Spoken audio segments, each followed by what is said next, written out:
বৈঠক হচ্ছে না।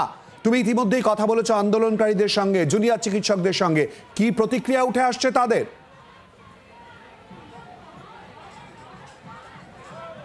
একদমই শিলাদিত্য, আমার সঙ্গেই তারা রয়েছেন, যারা এই মুহূর্তে আন্দোলনে রয়েছেন, ধর্ণা অবস্থানে রয়েছেন, তাদের সঙ্গে আমার একবার একটু কথা বলি।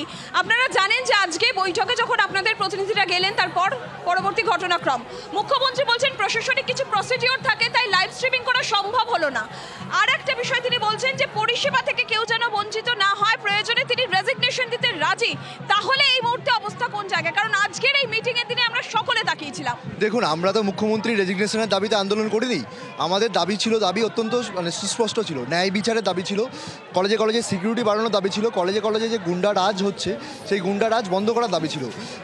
যে দাবিতে আমাদের কথা বলতে 30 জনের প্রতিনিধি দল গেছিল, এবং সেই 30 জন প্রতিনিধি দল যে মিটিং করতে চায় সেই মিটিংয়ের জন্যও সুস্পষ্ট কিছু দাবি রেখেছিল, যে 30 জনের প্রতিনিধি দলকেই গ্রহণ করতে হবে, 15 জন নয়, এবং লাইভ স্ট্রিমিং করতে হবে। কারণ আমরা জানি যে এত বড় আন্দোলন হচ্ছে, সেই আন্দোলন সমস্ত ডাক্তারি মহল, সমস্ত সমাজের অন্যান্য স্তরের মানুষ, সেই নিচুতলা থেকে উঁচুতলা সমস্ত স্তরের মানুষ এই আমাদের আন্দোলনের সাথে সম্পৃক্ত হয়েছেন। তারা প্রত্যেকেই জানতে চান যে কি হচ্ছে, কি স্ট্রিমিং, কি বক্তব্য হচ্ছে।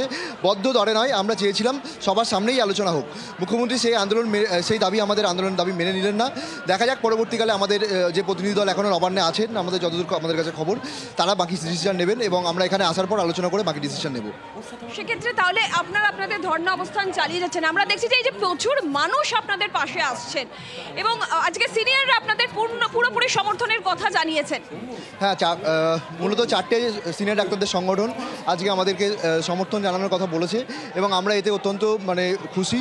এবং তারা বলেছেন যে জুনিয়র ডাক্তারদের ওপর যে কোনো আঘাত আসলে তারা প্রত্যেকেই বড় পদক্ষেপ নিতে পারেন, এবং সেটা সরকারের পক্ষে একরকম তারা হুঁশিয়ারিও দিয়েছেন। আমরা এই সিনিয়র ডাক্তারদের এই শুধুমাত্র এই আন্দোলনের তাদের এই এখানে আসা নয়, তাছাড়া আমি আরও একটা জিনিস জানাতে চাই যে প্রত্যেকটা মেডিকেল কলেজে সিনিয়র ডাক্তাররা যেভাবে আমাদেরকে হেল্প করছেন, স্যার, প্রফেসর, আরএমও প্রত্যেকেই জুনিয়র ডাক্তারদের অনুপস্থিতিতে তারা যেভাবে ডিউটি করছেন, সেটা পুরোটাই আমাদের হেলথ সিস্টেমটাকে বাঁচিয়ে রাখার জন্য। এটাই তো মুখ্যমন্ত্রী এটা বলছেন যে পরিষেবা বিঘ্নিত হচ্ছে, পরিষেবা থেকে কেউ যেন বঞ্চিত না হয়, এই বিষয়টা বারবার করে কিন্তু রাজ্য প্রশাসনের তরফ থেকে বলা হচ্ছে। না, দেখুন, এখনও অবধি পরিষেবা আমি দর্শক বন্ধু যারা দেখছেন তাদেরকে জানাই যে প্রত্যেকটা মেডিকেল কলেজের আউটডোর এমার্জেন্সি সমস্ত কিছু খোলা আছে, এবং পরিষেবা কোথাও এখনও অবধি বিঘ্নিত হয়নি।